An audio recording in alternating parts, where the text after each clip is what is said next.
ఆదికాండము 40వ అధ్యాయము.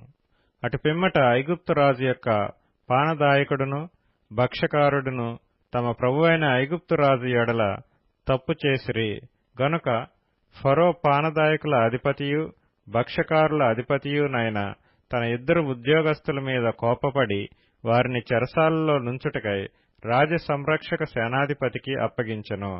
అది యోసేపు బంధింపబడిన స్థలము.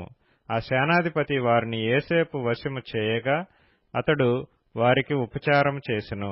వారు కొన్ని దినములు కావలిలో నుండిన తరువాత వారిద్దరూ అనగా చెరసాలలో బంధింపబడిన ఐగుప్తురాజు యొక్క పానదాయకుడును భక్ష్యకారుడును ఒకటే రాత్రి యందు కలలు కనిరి. ఒక్కొక్కడు వేరువేరు భావముల కల కనెను. తెల్లవారినప్పుడు యోసేపు వారి యొద్దకు వచ్చి వారిని చూడగా వారు చింతాక్రాంతులై ఉండిరి. అతడు ఎందుచేత నేడు మీ ముఖములు చిన్నబోయి ఉన్నవని తన యజమానుని ఇంట తనతో కావలియందున్న ఫరో ఉద్యోగస్తులను అడిగెను.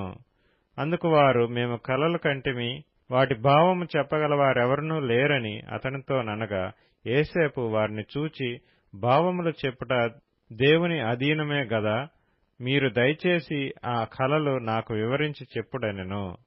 అప్పుడు పానదాయకుల అధిపతి యోసేపును చూచి, నా కలలో ఒక ద్రాక్షావల్లి నా ఎదుట ఉండెను. ఆ ద్రాక్షావల్లికి 3 తీగలుండెను.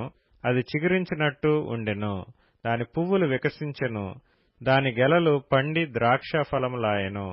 మరియు ఫరో గిన్నె నా చేతిలో ఉండెను. ఆ ద్రాక్ష ఫలములు నేను పట్టుకొని ఫరో గిన్నెలో వాటిని పిండి ఆ గిన్నె ఫరో చేతికిచ్చితునని తన కలను అతనితో వివరించి చెప్పెను. అప్పుడు యోసేపు, దాని భావమిదే, ఆ 3 తీగలు 3 దినములు, ఇంకా 3 దినములలోగా ఫరో నీ తలను పైకెత్తి నీ ఉద్యోగము నీకు మరలా ఇప్పించును. నీవు అతనికి పానదాయకుడివై ఉన్న వాటి మర్యాద చొప్పున ఫరో గిన్నెను అతని చేతికి అప్పగించెదవు. కాబట్టి నీవు క్షేమము కలిగినప్పుడు నన్ను జ్ఞాపకం చేసుకుని నాయందు కరుణించి ఫరోతో నన్ను గూర్చి మాట్లాడి ఈ ఇంటిలో నుండి నన్ను బయటకు రప్పించుము. ఏలయనగా నేను హెబ్రీయుల దేశములో నుండి దొంగిలబడితిని, అది నిశ్చయము.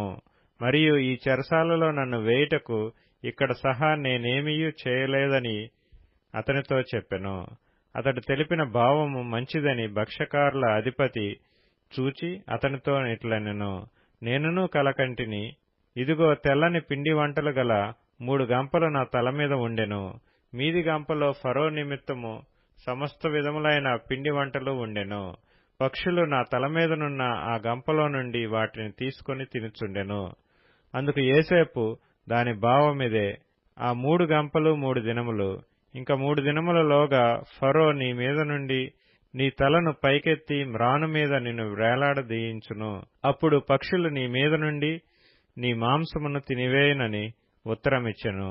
3వ దినమందు జరిగినదేమనగా, ఆ దినము ఫరో జన్మదినము గనుక అతడు తన సేవకులకందరికీ విందు చేయించి వారి నడుమ పానదాయకుల అధిపతి తలను భక్ష్యకారుల అధిపతి తలను పైకెత్తి పానదాయకుల అధిపతి ఉద్యోగం మరలా అతనికిచ్చెను.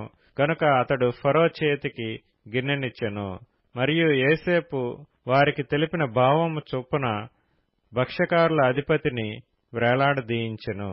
అయితే పానదాయకుల అధిపతి యోసేపును జ్ఞాపకం చేసుకొనక అతని మర్చిపోయెను.